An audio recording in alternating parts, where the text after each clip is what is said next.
But I guess my question for you guys is fast forward a year and think about, because we want to revisit this at least on an annual basis. I like the format. What sorts of things do you anticipate we'll be talking about a year from now, on this topic or others? And are there other topics in this space that you feel like will become more or less relevant? Well, I really hope we're talking about what a great job that the medical community did in onboarding and releasing this therapy and being appropriate with it. I hope that we hear great results of the 1-year data from the CGuard device.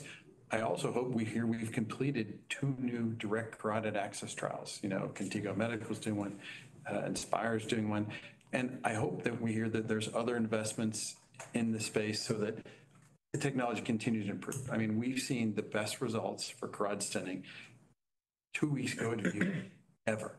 Beat any device, any trial ever out there, less than a 1% risk stroke death and MI at 30 days. And so if we can do that when there wasn't ability to get many patients treated, what's going to happen when we can? Great answer. Okay. And I think I built upon what Chris said earlier is having,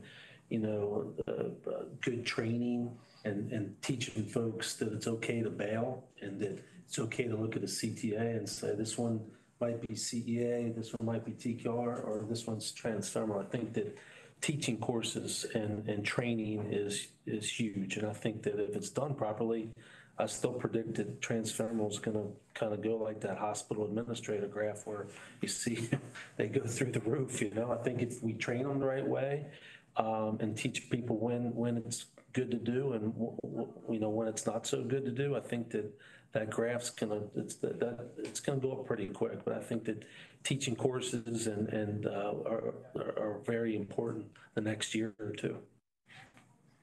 I hope a year from now what we'll see is a beautiful blend of multidisciplinary collaboration on this subject.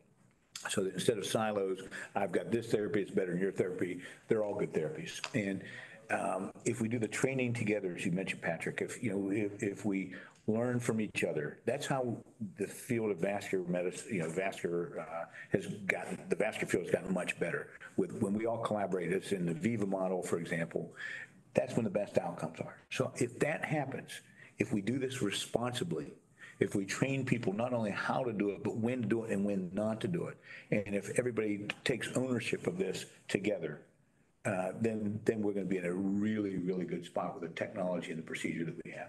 That's what I really hope we're going to smile about next year.